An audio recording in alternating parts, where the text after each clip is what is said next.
Hello, everybody. Welcome again to Then, Now, and the Future. And we're basically this week we're transitioning into the 70s from the 60s. So I'm just going to kick off with this was my sort of, I mean, Marcus basically had all the ideas for the 70s, but there was one thing I wanted to sort of bridge which was the hippie movement and the whole connection with India. So that's my intro. But Marcus, do you want to say something to introduce the whole, and then we'll do that?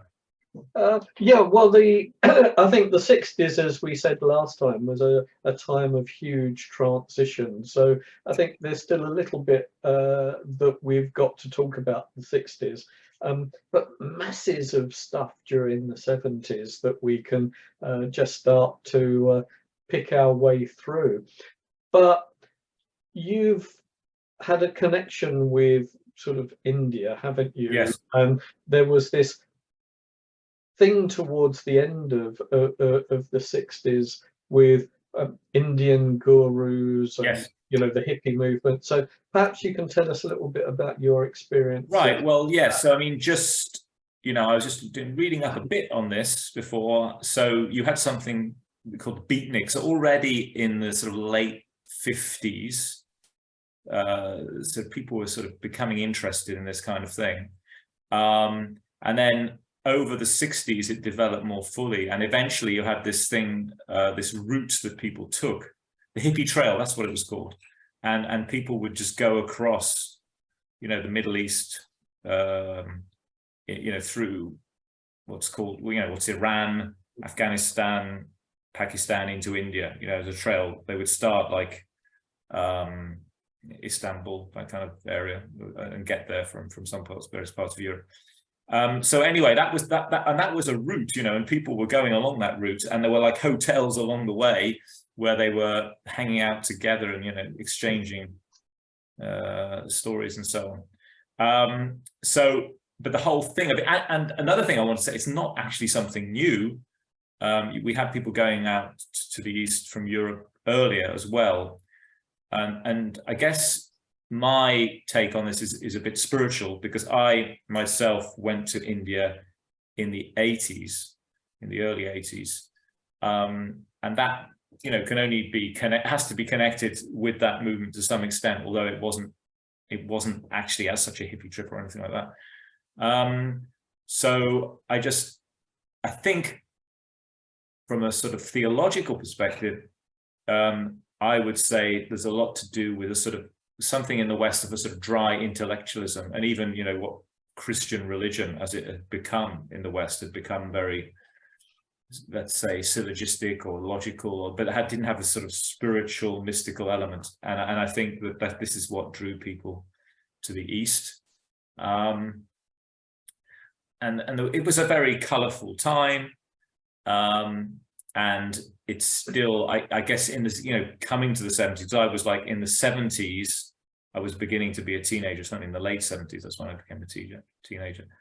And still this trappings of India were there, Would your experience later on, sort of in the 80s, been similar to that of the 70s? Yeah, mostly no, I would say. Not some overlap. I mean, I was in it with a yoga group called Sahaja Yoga, and the idea of this was some sort of easy yoga, that you didn't have to go into some great physical contortions or go and stand, on your head on a mountain in the Himalayas, something like that. You didn't have to do that, but you could achieve that in an easy way. So it was more like a package tour in a way. I went with lots of people doing this thing. There were Westerners, people from Europe, America, Australasia, that kind of all coming together. And then we're getting on a bus. So there were similarities, maybe, sitting on a bus and that kind of thing. So yeah, in the sense that people in those days who were going for really with the gurus and that kind of thing, there would have been overlaps, yeah. And just this mystical fascination with the whole Indian scene. Yeah. How did that come about, do you think? This this build-up of India as the mystical place that people wanted. Well, because I guess and gurus and because the Beatles. Yeah, that's right. Even the Beatles were involved in that, weren't they? And I think because that's what it has, you know, I mean, it is mysterious, it is mystical, the Hindu religion, you know, the idea of meditation and enlightenment. You know, there are different ways of saying that, you know, nirvana would be the Buddhist description.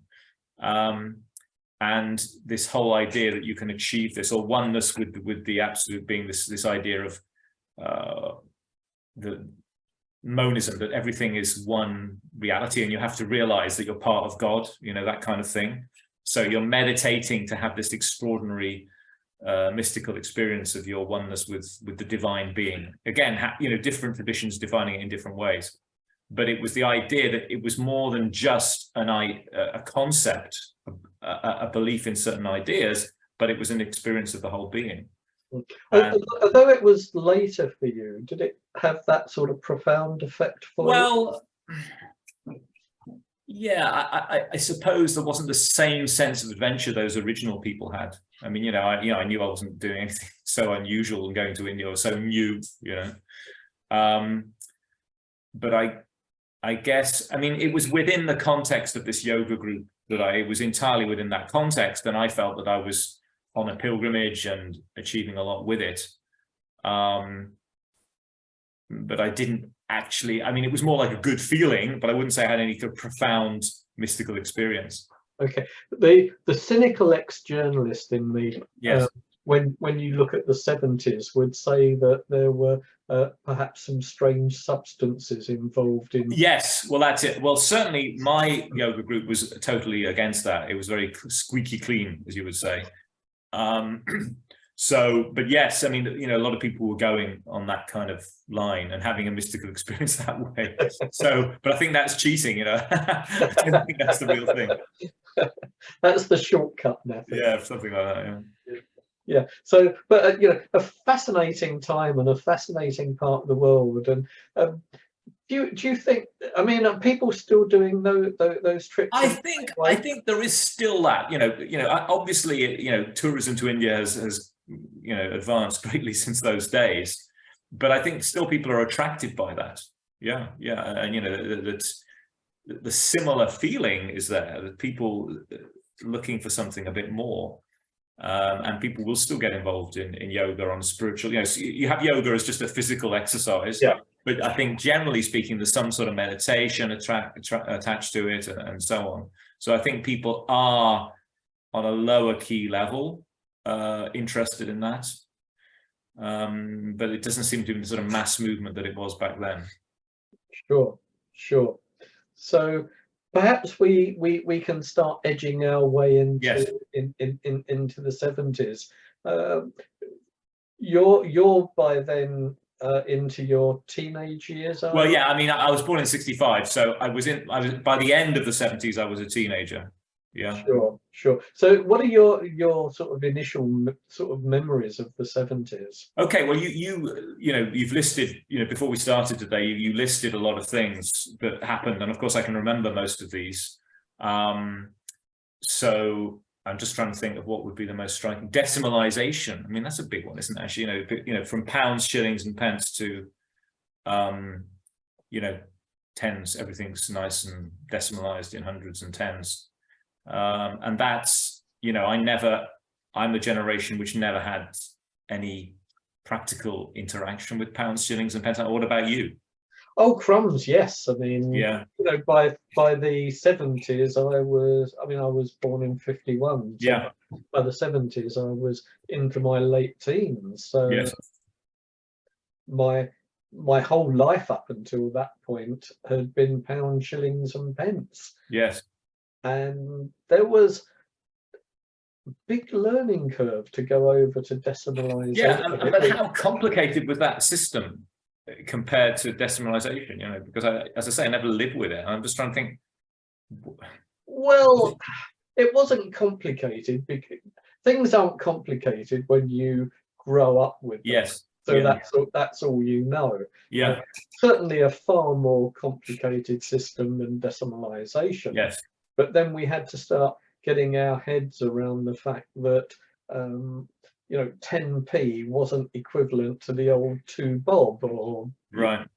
You know, So there did money somehow lose its value, do you think, in that period? Was it one of those things? it didn't lose its value. Things seemed to suddenly go up in price. Yeah, yeah. For sure. And everyone blamed, oh, well, we have to round it up because it's decimalization. So Yeah. prices were getting rounded up. As Yeah, that's usually what happens, isn't it? Yeah. As they do with Well, they're not going to get rounded down, are they? No. So, but it was difficult just getting your head around the fact that the new coins, although some of them were similar in size. Yes. So 10p and the old 2 bob Yes. didn't equate. They were really same size and didn't have the same looked value. the same, but they didn't have the same value. Right. Okay. You know, the 5p piece looked a bit like the old sixpence for Yes. Well, so I remember that much. You know, were they interchangeable at any stage, or? I seem to remember these old coins that we were still using, but a shilling, was 5 pence. So I don't know. I mean, was that still you know what? I can't really remember whether they were changeable, but it was a massive change. Everything, we were still using on-street parking meters, so all of those had to be changed. Oh yeah. I remember you pushed the coins in. Yeah.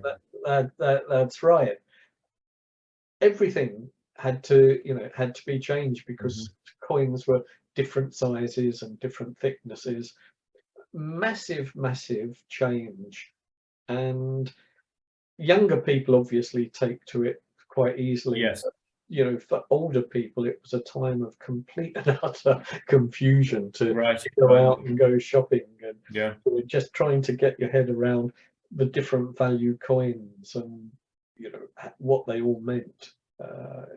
It was a very confusing time for a lot of people. Well, that's it. Whenever these things change, causes confusion.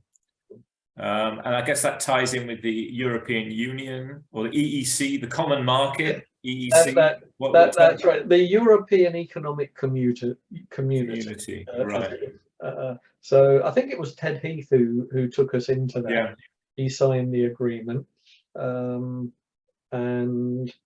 we then ratified that yet again later in the decade. We voted to stay in, and I remember working on a local paper called the Lee Valley Mercury at Waltham Cross in Hertfordshire. Okay. So we were a small local paper, and I remember having to write a feature on the pros and cons of staying in the common market. Okay. Yeah. To try and help our readers make that decision. But back in the 70s, we voted to stay in. But it was it was at that time a trading arrangement. It wasn't, and we don't want to get into the whole political debate. But I don't think anyone ever realised or thought they voted for, Brussels and that's been the thing that's developed since then, really, isn't it? So the whole thing grew into or morphed into something sort of totally different. But originally it was just a trading arrangement between a dozen countries. So I mean, I personally just remember the terms, and somebody didn't really have any great impact on me that I could identify. And for the majority of people, I don't think it had a huge impact, other than we could get goods from abroad more easily, and perhaps a bit cheaper than they otherwise would have been if you were trying to import them yourself. Okay, what's up next then? Where should we go? How about Concorde? Because the 70s saw the introduction of flights between London and New York, cut travelling times by a massive amount, and you had this fantastic, iconic plane. I remember I used to live in Croydon, and we were underneath the flight path for Concorde. At that point, it was still quite high up in the sky. It wasn't, but I remember on clear summer days where you had these lovely blue skies, and you'd see Concorde flying overhead. And was it very did it disturb you, the noise? No, no, no. You could hear it. I mean, it was Yeah. you know, like any plane. Yeah. You could hear it, but it was still reasonably high. Yeah. Yeah, I had a model of it. I had a model, a sort of metal model. And actually, just harking back to last week, we were talking about the moon thing and so on. I had I made a model of the rocket, you know, as well. Oh, well. Airfix, wasn't it? Airfix, I think. That's right, Airfix models. But yeah, one of the most beautiful aeroplanes I think that has flown. And and the amazing thing is that there's been no replacement. So that was it's eventually phased out, and that whole idea of supersonic passenger travel just has gone, you know, and it was very extravagant, really, wasn't it? I guess it was, and perhaps because you were limited, obviously, in the number of passengers, and you know, it's an expensive. It was an expensive ticket. You know, the idea you should fly across the Atlantic in I don't know how long was it, 2 or 3 hours or something? Yeah, it was about 3 hours. Yeah, it cut the time in pretty much in half. Yeah, that's it. So that, you know, that was somehow justified back then, but now doesn't seem to be so important, you know. No, but it was just the most amazing thing to see up in the sky. Yeah. And it must have been quite an experience to arrive in America so quickly, and the sort of time, you know, lag implications in that. I don't know how that was different from. Well, maybe it was easier, perhaps. I don't know. We still weren't into the sort of modern age that we are now, where you've got what we're doing now, sort of Zoom and that sort of communication. So I think the fact that you could travel across, you know, to the States in that sort of time frame meant that, you know, for business people. Yeah, sure. That was important. Yeah. But now you could just sit where we're sitting and well, that's it. You know, it's not so much needed. Yeah. You know, why would you pay thousands of pounds to travel if you could do what we're doing? Yeah. But yeah, you know, at the time it was an amazing sight to see. Yeah, sure. Perhaps if we wander from there to the winter of discontent. Okay. Do you better tell you better, because you were more aware. You tell me, and I have some sort of memories of it, but you could. Yeah. It was all based around trade and industrial disputes, and all sorts of people went on strike. Most notably, refuse collectors. That, you know. Yeah. And that lasted for, I can't remember exactly how long it lasted for, but it lasted for ages. And you were walking through, I was living in London, but it was across the country, mountains of rubbish that just weren't getting collected. Yeah. And these piles of rubbish were just getting bigger and bigger and bigger, and they were literally mountains. And it was one of those dark industrial sort of disputes that just went on and on. And like everything else, you just end up shrugging and learning to live with the fact that you're walking around in a dust heap.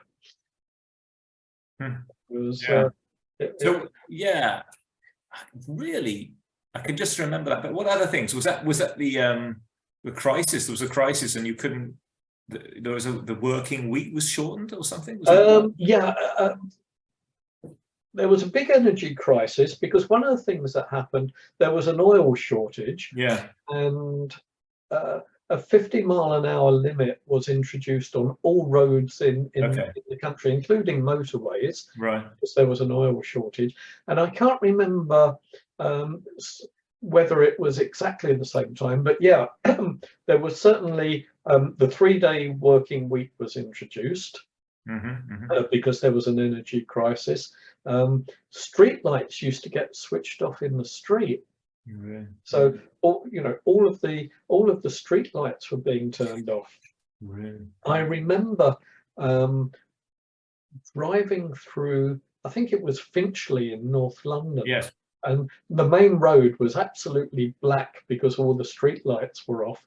and Yeah. we stopped to have a meal in an Indian restaurant. And I mean, it was very romantic, but you're sitting there by candlelight. Yeah, yeah, yeah. Yeah, that's right. I remember power cuts and candles. Yeah, you have a box of candles Yeah. in the drawer somewhere, and then yeah. That's sort of coming back now. Yeah. So yeah, a strange time, and also, I mean, it's interesting, a time of huge inflation, because one of the things that I came across was the fact that between the start and the end of the Yes. decade, Mm-hmm. the cost of living went up by nearly 200%. Yeah. So that was the last time we're entering into this kind of level now, aren't we? We're beginning to get it back into that, but that, you know, we've had since, so that's how long ago? 70s, like we've had 40 years or so without that kind of inflation. Yeah. So with financial stability, yeah, you know, yeah, that we've all got used to. But yeah, that was a very difficult time. I remember as I got married in my early 20s. yeah, And being absolutely horrified and scared because mortgage rates just kept jumping yeah, up. And you know, how are we going to pay the mortgage? yeah, Because, yeah. you know, it seemed like every month there was another increase. Yeah. And it was, you know, for a young married couple, quite scary. Yeah. Well, this mortgage system's caused plenty of feelings like that, hasn't it, over the decades? Yeah. But again, I remember as a young married couple, you know, you'd have credit cards and you'd borrow on one to pay off the other. Yeah, I can imagine. Yeah, it was a very, very scary time. I dreaded the postman coming. Well, now that's been going back, isn't it, with the energy bills going through the roof? Yeah, so yeah, it's so pleasant. Yeah. So what else? The Queen's Silver Jubilee. That was yeah, I don't know, a coin. I can remember a coin of that and a mug. Yeah, street parties. Did you have street parties? Well, probably, yeah. It doesn't ring so much of a bell. Well, that was 77, wasn't it? I think street, yeah, yeah, it was about 77. Yeah. I just remember the paraphernalia, you know, the merchandise. Don't remember the sort of, but I was only 12 years old, so right. Yeah, I remember we had a big street party where, one of the few times neighbours actually spoke to each other. Oh, right, okay. Not so communicative. Ford Cortinas. Do you remember Ford? Of course. Now, yeah, this when you wrote this, thought, yeah, that's interesting, because when you're a young teenager, you know, school kid, well, at least for me anyway, cars were a fascination, definitely. So this opens a whole memory bank. A thing called top trump cards. I don't know if you know those. These were these cards, and you had a photograph of a car, and underneath you had top speed, acceleration, fuel economy, this kind of stuff. And the game, and basically you would ask somebody, you divide the cards, and you would try and get the highest. So you say to the other person, okay, top speed, and if you had a faster car than him, then you would get his card. Yeah. So that was and that would introduce this whole. See, you were aware of all the models of cars through this. And I remember the small ads in the newspaper, and I used to read these at great length, you know, how much a Mercedes, a secondhand Mercedes D-Class, whatever it was. And it was just, I was really sort of obsessed with it. I can remember that. Yeah. So well, the Cortina was the best-selling car. Yeah. Of the decade. Yeah. I remember my older brother had one, and I drove his occasionally with a huge gear stick. Really? It was, I know the gear stick must have been sort of that sort of size. It was absolutely massive, and you sort of these big movements, you know, from first to second. Right. Okay. And of course, all cars had just 4 gears. Yeah, we had Fiat. I remember we had a Fiat 500, you know, the little one back in London when, you know, I was very small. And then we sort of got some bigger Fiats at various points. And at one point, my father had a Wolseley Do you know that car? Do you I know that? remember the walls. Yeah, they look quite posh, didn't they? It was sort of, yeah, sort of semi posh. It was like a cut above the average, I suppose. But it wasn't so practical. I think in the end, we went back to a Fiat Estate car or something like that. Yeah. And although inflation was going up, it was still a time of, I guess, some affluence, because it was the rise of the package holidays to Yes. Spain. Yes. So everybody was suddenly rushing off abroad. You got cheap flight. You got these package holidays, Yeah. which paid for your flight, paid for your hotel. Yes. I'm not sure whether they were what we'd call all inclusive now. Yeah. You probably got some of your I should think more or less. Yeah, more or less. Yeah, and so And that was the beginning of the connection with Spain, wasn't it? I mean, I don't know when that really started, when the first mass flights out to Spain really got going, but it was in full swing in the 70s. Yeah, and I can remember my friends' families were going. So that we're talking now, early to mid 70s, that kind of thing. And we didn't do that. We had a sort of flight. We had went to France. And it wasn't. Going to Spain wasn't quite the thing. But a lot of people did. Benidorm and Benidorm was the classic. That's right. So, and some of the most iconic films that we still talk about. Yeah. Have their origins back in the 70s. Yeah, that's right, isn't it? Yeah. Grease and Saturday Night Fever. Yeah. Let's just run through a couple of the others. Star Wars, original Jaws, The Godfather, Close Encounters, and The Exorcist.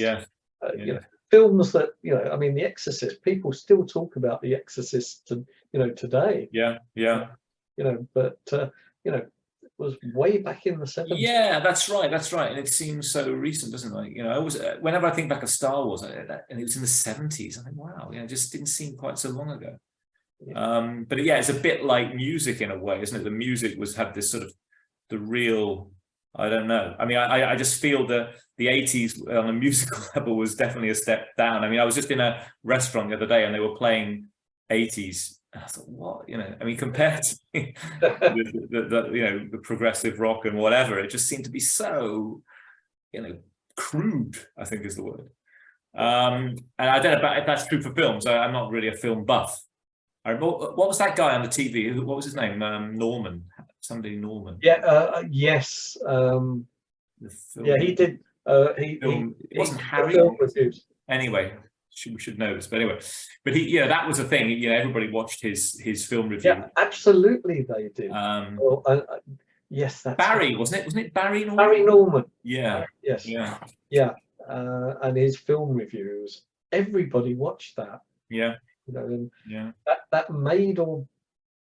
Well, I guess, he was certainly for the British viewers. That would be decisive, I guess.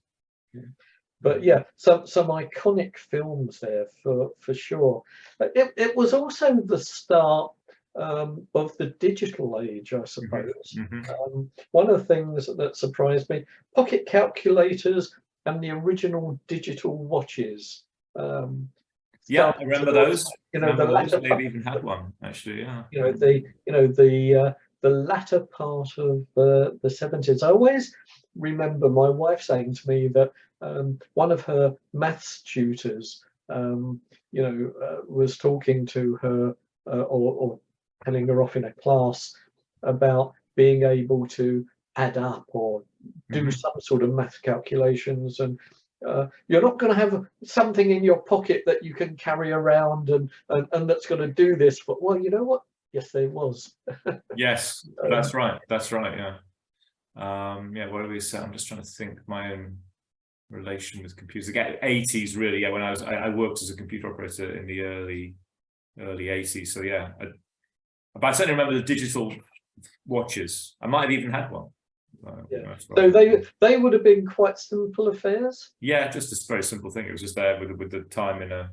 And that's right, because you had LED and what was the other one? LED and LCD, wasn't it? LED was like a more of a sort of red line, very sort of crude thing. Whereas LCD was this, you know, the smoother with a silver background and the darker letters.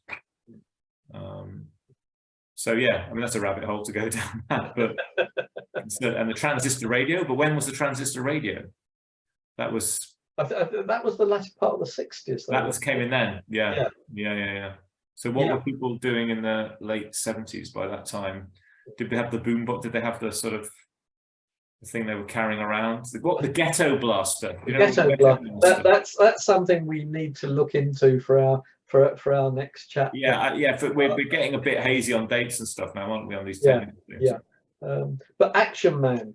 Action Man. Okay. Remember. Everyone's sort of favourite toy back in the, you know, it was the top selling toy back in the 70s. But people still talk about Action Man. Like, you know, the longevity of some of these things is absolutely amazing, isn't it? Their ability to keep it running, because other toys seem to have a very short shelf life. Yeah, like Lego. Of course, I grew up with Lego, and I was with some friends, you know, with children the other day, and they're exactly the same thing with the Lego.